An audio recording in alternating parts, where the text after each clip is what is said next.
어버이날 아침이었습니다. 아들이며 며느리가 집으로 조용히 찾아왔어요. 뭐라도 준비했나 싶어 내심 기대했죠. 그래도 며느리인데, 그래도 날 어머니라 부르던 애인데, 근데 제 앞에 내려놓은 건 카드 한 장 없이 초라한 흰 봉투 하나였습니다. 안에 들어있던 건 딱 2만 원, 10,000원짜리 2장. 말도 없었고 눈빛도 없었습니다. 제가 잠시 멍하니 바라봤는지 며느리가 한마디 덧붙이더군요. 부담 가지실까 봐요. 간단하게 준비했어요. 그 말 한마디가 그 봉투보다 더 서늘했습니다. 그 순간 옆에 앉아있던 아들은 고개를 들지도 못하고 밥만 퍽퍽 퍼먹더군요. 한 숟갈, 또 한 숟갈. 입에 넣는지 씹는지도 모를 그 표정. 그걸 보며 생각했습니다. 대체 누가 저 아이에게 가르쳤을까? 어른한텐 2만 원이면 족하다고. 그리고 그날 밤 우연히 며느리의 SNS를 봤습니다. 그곳엔 제가 모르는 또 다른 어머니가 있었죠. 바로 그녀의 친정어머니였습니다. 며느리의 SNS엔 생일 파티 사진이 올라와 있었습니다. 우리 엄마의 생일 특별하게 준비했어요. 글 아래에는 호텔 디너 코스, 고급 샴페인, 명품 가방을 선물로 받은 사돈의 환한 웃음이 담겨 있었죠. 하객들 속에서 손 꼭 잡고 웃고 있는 사돈과 며느리. 그 사진엔 제가 없었습니다. 어머니란 말도, 어버이날도 그 아이에겐 그냥 형식이었나 봅니다. 그날 이후 저는 거울 앞에 앉아 한참을 생각했어요. 내가 그렇게 하찮은 존재였나? 내가 뭘 그렇게 잘못했나? 평생을 가족만 보고 살아왔는데, 경기도 남양주 67세 박인숙. 이름 석자 말하는 것도 민망하던 제가 처음으로 제 이야기를 꺼내보기로 했습니다. 남편은 몇 년 전 암으로 세상을 떠났습니다. 젊을 땐 쉬지 않고 일만 했죠. 시골 철물점부터 시작해서 도시락 배달, 청소, 마트 계산원. 아무리 힘들어도 아들 하나 잘 키우겠다는 생각으로 버텼어요. 그 아이가 공부한다고 밤새면 저도 같이 밤새 김밥 말고 도시락 싸고 그렇게 살았습니다. 제 생일은 몰라도 그 애 생일엔 미역국 꼭 끓였습니다. 그랬던 제가 어버이날엔 2만 원짜리 봉투 하나 받고 사돈 생일엔 1,000만 원짜리 선물 구경이나 해야 하는 그런 존재가 되어 있더군요. 그날 밤 혼자 밥상 앞에 앉아 찬밥에 김치 한 조각으로 저녁을 때우면서도 눈물이 나질 않았어요. 속이 그냥 텅 비어버린 기분이었습니다. 그 아이가 처음 우리 집에 왔을 땐 그랬죠. 어머님, 제가 친정보다 시댁 먼저 챙길게요. 정말 잘하고 싶어요? 그 말에 저는 복 받은 줄 알았습니다. 결혼식 때 며느리 친정은 명품 베개, 고급 한복. 우리 집은 대여한 한복 한 벌에 하얀 봉투 하나. 그때도 서운하다 느끼지 않았어요. 형편이 안 되겠지. 이해하려 했습니다. 하지만 그게 시작이었죠. 점점 며느리의 말투가 변했습니다. 표정도 태도도. 며느리 SNS에 우리 가족 최고. 그런 글과 사진들이 수두룩했는데 그 가족 속에 저는 없었습니다. 어느 설날 며느리가 그러더군요. 이번 설은 저희 친정 먼저 다녀올게요. 어머니가 무릎 수술하셔서요. 그 말을 듣고 저는 웃으며 말했죠. 그래, 난 괜찮아. 친정 먼저 챙겨드려. 하지만 뒤돌아 주방으로 가선 그릇을 닦던 손이 멈췄습니다. 며칠째 절뚝이며 다니는 제 무릎은 아무도 몰랐거든요. 며느리는 알고 있었을까요? 제가 얼마나 조심스럽게 말하고 또 얼마나 참아왔는지를요. 무릎이 아파 병원 다녀온 날 아들 집에 김치며 반찬 싸들고 찾아갔습니다. 배를 누르고는 그냥 내려놨어요. 문 열릴까봐, 괜히 민폐될까봐. 그냥 조용히 두고 돌아섰습니다. 그렇게 살았어요. 제가 참으면 다 괜찮아질 거라 믿고. 그런데 말이죠. 며느리는 제가 입 다물고 눈 감고 그냥 다 줘도 될 사람이라 생각했나 봅니다. 며칠 전 이웃 아주머니가 며느리 SNS를 보여주셨어요. 엄마 생신 기념 고급 디너 코스. 카드 긁은 값 1,000만 원. 그래도 행복한 하루. 사진엔 명품 가방을 든 사돈과 활짝 웃는 며느리 얼굴. 그 사진을 보며 생각했어요. 아, 저 웃음 속에 나는 없구나. 어떻게 사람이 이렇게까지 차이를 둘 수 있을까요? 어떻게 가족이라고 부르던 사람에게 이렇게 냉정할 수 있을까요? 그날 밤 처음으로 참지 않았습니다. 가슴속 어딘가에서 분노가 끓어오르더군요. 그저 참고 이해하고 조용히 뒤로 물러나던 내가 그날 처음으로 달라지기로 결심했습니다. 그날 밤 저는 조용히 서랍을 열었습니다. 아무도 모르게 넣어두었던 남편의 보험 증서, 시골 땅 문서서, 그 모든 것들이 고이 담겨 있었죠. 단 한 번도 꺼낸 적 없던 그것들. 이제는 꺼내야겠다고 생각했습니다. 다음 날 아들에게 전화를 걸었어요. 도현아, 주말에 잠깐 들를 수 있니? 아버지가 남기신 서류들이 있는데 같이 좀 정리해 줬으면 해. 잠시 침묵하던 아들의 목소리. 알겠어요, 어머니. 갈게요. 그 뒤엔 며느리의 목소리도 들렸습니다.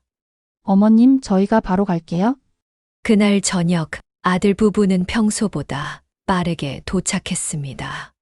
며느리는 어쩐 일인지 화장을 곱게 하고 고급 디저트 상자까지 들고 왔더군요. 어머님, 어버이날에? 정신없어서.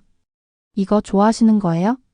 표정도 다정하고 말투도 부드러웠지만 그 눈빛은 다르게 말하고 있었습니다. 뭘 가지고 계신 걸까? 정말 땅이 있는 걸까? 혹시 보험이? 저는 천천히 서랍을 열었습니다. 오래된 봉투 몇 개를 꺼내 책상 위에 펼쳐놓았습니다. 이게 아버지가 남긴 시골 땅 문서야. 요즘 그쪽이 개발된다더라. 아들의 눈빛이 확 달라졌고 며느리는 들고 있던 컵을 내려놓고 고개를 쑥 빼고 서류를 들여다봤습니다. 와, 이런 땅이 있었는지 몰랐어요? 어머님, 저희가 이거 잘 관리해 드릴게요. 그 순간 며느리의 얼굴에서 숫자를 계산하는 눈빛이 스쳤습니다. 그리고 저는 또 하나의 봉투를 꺼냈습니다. 이건 보험 증서야. 만기 가까운 것도 있고 내가 혼자 사는 거니까 이제는 정리해 두려고 했지. 그 말이 끝나자마자 며느리의 입꼬리가 살짝 올라가는 게 보였습니다. 그 웃음, 정말 소름 끼치도록 조용하고도 분명했습니다. 어머님, 저희가 앞으로 자주 올게요. 그동안 너무 소홀했죠? 사실 저희도 늘 죄송했거든요. 지금 처음 듣는 말이었습니다. 그래서 이렇게 답했죠. 그럼 이번 주 병원 좀 같이 가줄래? 요즘 여기저기 아파서 말이야. 그럼요, 당연하죠. 병원도 알아보고 약도 같이 사드릴게요. 며느리는 제 손을 꼭 잡으며 그렇게 말했습니다. 그런데 그 손끝이 참 이상했습니다. 따뜻하지도 않고 진심이 느껴지지도 않았습니다. 그건 마치 금고 비밀번호를 슬쩍 알아내려는 손 같았습니다. 며칠 뒤 며느리의 SNS에 이런 글이 올라왔습니다. 해시태그 셀프 돌봄, 해시태그 진심을 담아, 해시태그 시어머니 사랑합니다. 사진에는 제가 먹고 있는 주, 약봉지, 그리고 그녀가 건넨 과일 바구니가 있었습니다. 그걸 보며 생각했습니다. 그녀가 올린 건 사랑이 아니라 관리라는 단어였습니다. 사람이 아니라 마치 자산이나 물건을 관리하듯 말이죠. 그날 밤, 저는 묵묵히 앉아 서랍을 다시 정리했습니다. 그리고 마음속으로 조용히 다짐했습니다. 그래, 어디 한번 보자. 진짜 날 걱정해서 그러는 건지, 내가 가진 걸 노리는 건지, 이제는 확인할 시간이야. 며느리는 아직 모릅니다. 그 봉투 안에 상속자 이름이 아직 비워져 있다는 걸요. 그날 이후 며느리의 태도는 눈에 띄게 달라졌습니다. 어버이날 전까지 여태 보지 못했던 얼굴이 이제는 며칠에 한 번씩 초인종을 눌렀습니다. 어머님, 저 왔어요? 오늘은 과일 좀 샀어요? 이번엔 무릎 보호대랑 건강즙도 준비했어요? 우리 어머님 건강하셔야죠? 표정은 분명 웃고 있었지만 그 웃음은 웃는 게 아니었습니다. 그건 계산기 두드리는 눈빛, 가성비 좋은 투자 앞에서 짓는 표정이었습니다. 저는 모른 척 했습니다. 그녀가 제 물건을 정리하며 보험 증서가 어디에 꽂혀 있는지 슬쩍 확인하고 등기부등본 복사본을 휴대폰으로 찍어가는 것도 저는 다 알면서도 못 본 척 했습니다. 그날 그녀는 또 말했습니다. 어머님, 사실 저희 어머니도 큰 병을 앓으셨잖아요? 그때 저희가 많이 들었죠? 돈 정말 많이요? 근데 그만큼 마음도 더 깊어졌어요? 우리 가족끼리는 이런 건 좀 나눠야 하지 않을까요? 우리 가족끼리라는 말, 그 말 속에 정작 저는 없는 것 같았습니다. 며느리는 점점 노골적으로 소유권의 언어를 사용하기 시작했습니다. 이 집은 어머님 혼자 쓰시기엔 너무 크잖아요? 도연 씨랑 제가 나중에 리모델링해서 쓰면 좋을 것 같아요? 손주들도 뛰어놀 수 있고 방도 넉넉하니까요? 그러더니 어느 날은 대놓고 묻더군요. 어머님, 혹시 상속 문제는 정리하셨어요? 응, 왜 그런 게 궁금하니? 제가 일부러 태연하게 되묻자 그녀는 웃으며 대답했습니다. 아니요, 그냥 도연 씨가 요즘 그런 것도 정리할 나이라고 하길래요. 괜히 나중에 오해 생기지 않게 미리미리 해두시는 게 좋잖아요? 그 말, 저는 곱씹었습니다. 오해 생기지 않게라는 그 말 속엔 내 목 확실히 해달라는 욕심이 또렷하게 박혀 있었습니다. 그날 밤, 저는 일부러 며느리 앞에서 이런 말을 흘렸습니다. 그나저나 저기 처갓집은 손주 키우느라 고생이 많겠다. 나보다 그쪽이 훨씬 더 수고 많았겠지. 그 말을 들은 며느리의 얼굴이 한순간에 굳었습니다. 아니에요. 저희 어머니도 힘들었지만 그래도 어머님이 훨씬 더 많은 걸 주셨죠? 글쎄 요즘 같은 세상엔 가까운 정보다 현실적인 정이 더 중요한가 봐. 가끔은 나도 처갓집 쪽에 상속을 생각해 볼까 싶을 때도 있어. 그 순간 며느리의 눈동자가 살짝 떨리는 걸 봤습니다. 그건 질투도 아니고 미안함도 아닌 불안이었습니다. 그날 밤 저는 주방에서 일부러 전화를 걸었습니다. 이웃 아주머니와 통화하는 척하면서요. 어휴, 누구 줄 것도 없어요. 이러다 진짜 처갓집한테 주는 게 더 나을지도 몰라요. 나보다 훨씬 잘 챙기고 웃는 얼굴 한 번 안 있더라니까요. 그 말이 끝나기도 전에 거실에서 며느리의 구두굽 소리가 딱딱딱 하고 바닥을 때리는 소리가 들렸습니다. 어머님, 방금 그게 무슨 말씀이세요? 응, 뭘 말이니? 제가 일부러 아무렇지 않게 되묻자 그녀는 다그치듯 말했습니다. 지금 상속을 처갓집으로 하신다고 하신 거예요? 내가 언제 그랬니? 그냥 얘기했을 뿐이야. 그녀는 입술을 꾹 깨물며 말을 삼켰습니다. 하지만 그 다음날 며느리의 태도는 완전히 달라졌습니다. 전화도 없었고 문자 한 통 없었고 찾아오지도 않았습니다. 그리고 며칠 후 우연히 본 그녀의 SNS에 이런 글이 올라와 있었습니다. 해시태그 가족은 혈연보다 진심. 해시태그 마음 주는 곳이 집이다. 해시태그 진짜 가족은 피가 아니라 마음. 그 아래 그녀의 친정 가족과 찍은 사진이 7장이나 붙어 있었습니다. 그 글 어디에도 시댁, 어머님, 시어머니, 그 어떤 단어도 없었습니다. 그제야 저는 확신했습니다. 이 사람은 내 아들과 결혼한 게 아니라 내가 가진 것과 결혼한 거구나. 그래서 저는 마음속으로 조용히 계획을 바꿨습니다. 그녀가 그렇게 원하던 상속에서 그녀를 완전히 지우기로요.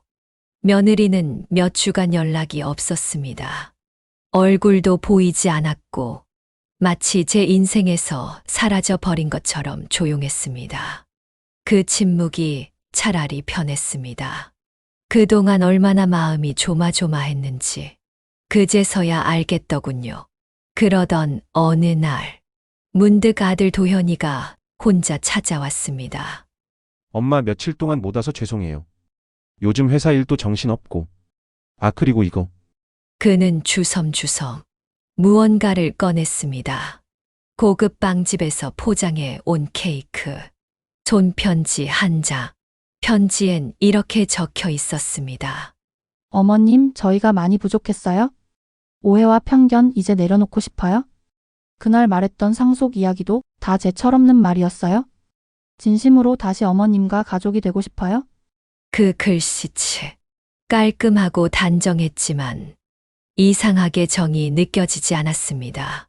그날 이후 며느리는 다시 나타났습니다. 말투는 더 조심스러워졌고 표정은 더 다정해졌고 행동은 간호사 수준이었습니다. 어머님, 약은 드셨어요? 어머님, 이건 제가 해드릴게요. 어머님, 어깨 좀 주물러 드릴까요? 순간 잠깐 흔들릴 뻔했습니다. 혹시 진심일까? 늦었지만 정말 마음을 돌린 걸까? 저도 믿고 싶었습니다. 하지만 제 안의 불안은 사라지지 않았습니다. 그래서 서랍 안에 고이 넣어두었던 땅 문서와 보험 증서를 다시 꺼냈습니다. 혼잣말처럼 중얼거리며 하나씩 펼쳐보았습니다. 이제는 정리해야지. 이런 거 괜히 쌓아두면 의미 없잖아. 나중엔 도현이 이름으로 해두는 게 맞겠지. 그 순간 등 뒤에서 며느리의 기척이 느껴졌습니다. 어머님, 그런 중요한 문서 저희가 보관해 드릴게요. 요즘 위조 위험도 많고 어머님 혼자서 이런 건 좀 힘드시잖아요? 그 말에 저는 다시 정신이 번쩍 들었습니다. 아니나 다를까. 결국 또 그 손길은 문서를 향해 뻗치고 있었던 겁니다. 며칠 후 아들이 집을 비운 틈을 타 며느리는 조용히 제 방에 들어왔습니다. 옷장을 정리하는 척하면서 말을 꺼냈죠. 어머님, 이런 말씀 드리기 조심스러운데요. 혹시 유언장은 써두셨어요? 심장이 쿵 하고 내려앉았습니다. 제가 말문을 잃자 그녀는 그 틈을 놓치지 않았습니다.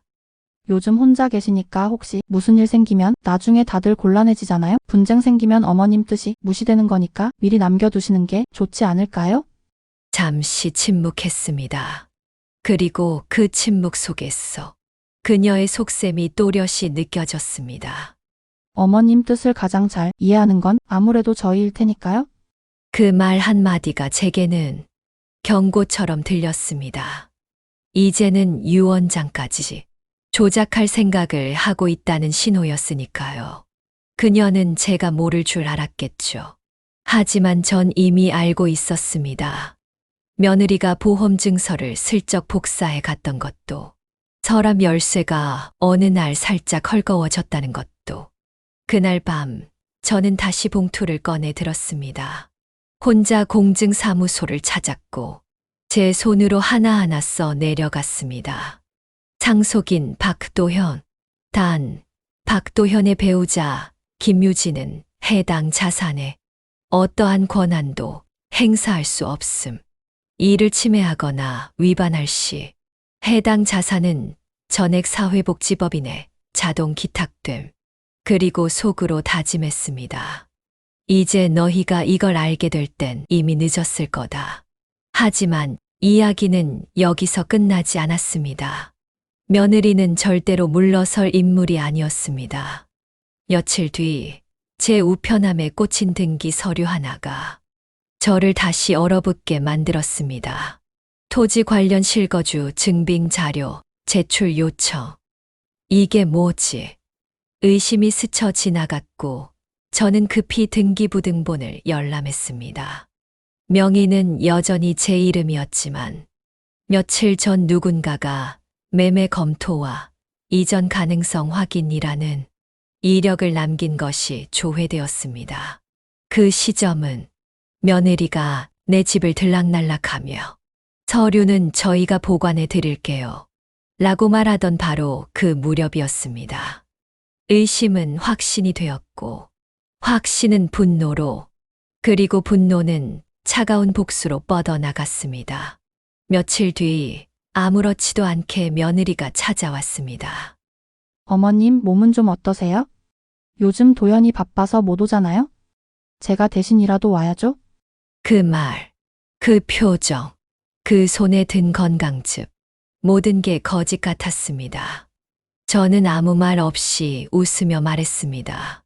그래, 고맙다. 서랍에서 약봉지 좀 꺼내줄래? 며느리는 익숙한 걸음으로 제 방에 들어갔고 늘 하던 대로 서랍을 열었습니다. 딸깍. 자물쇠는 이미 고장 나 있었습니다.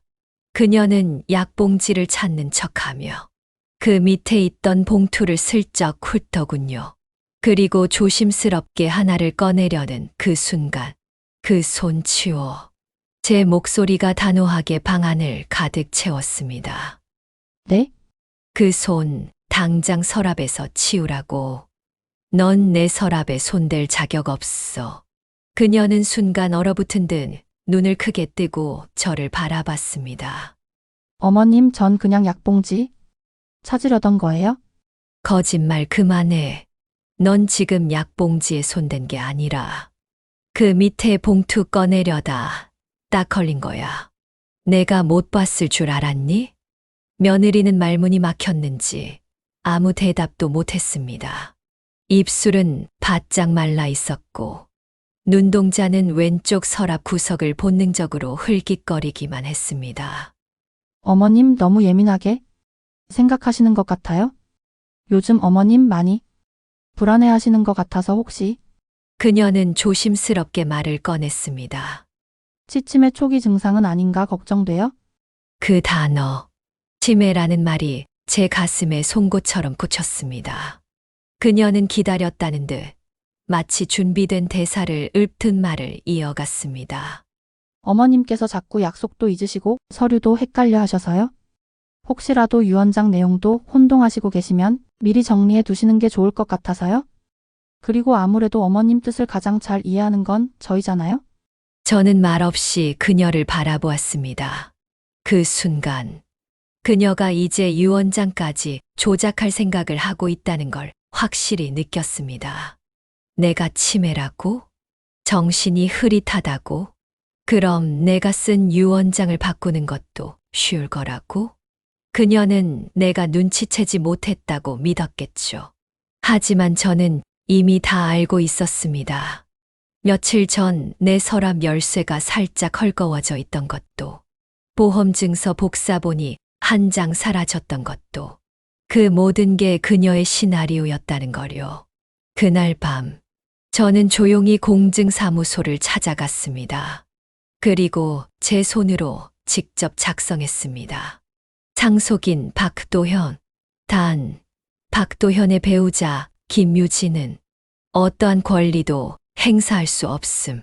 이를 위반 시 자산은 사회복지법인의 자동 기타. 봉투를 닫으며 저는 속으로 말했습니다. 이제 너희가 알게 될 땐 이미 늦었을 거다. 며느리는 그 사실을 모른 채 여전히 웃는 얼굴로 저를 찾아왔습니다. 어머님, 오늘은 손수 만든 반찬 좀 갖고 왔어요? 이젠 제 손맛도 좀 보여드릴게요.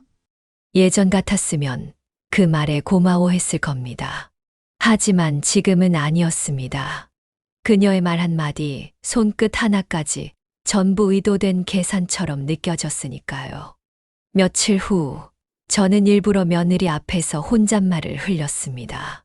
그나저나 요즘은 처갓집에서 손주 보느라 고생 많겠더라. 나보다 그쪽이 더 수고가 많았겠지. 가끔은 상속을 처갓집으로 해야 하나 싶을 때도 있어. 그 말을 들은 며느리의 얼굴이 순간 굳었습니다. 입술이 살짝 떨렸고 눈빛이 달라졌습니다. 어머님, 그건 무슨 말씀이세요? 처갓집에 상속을 하신다는 말씀이세요? 아니야. 그냥 생각만 해본 거야. 가끔은 말이지. 나한테 잘해주는 사람이 더 소중한 게 아닐까 싶어서. 그녀는 아무 말도 하지 않았습니다. 그날 이후로 며느리는 연락을 끊었습니다. 전화도 없었고 찾아오지도 않았고 SNS에선 친정 가족들과의 행복한 사진만이 올라왔습니다.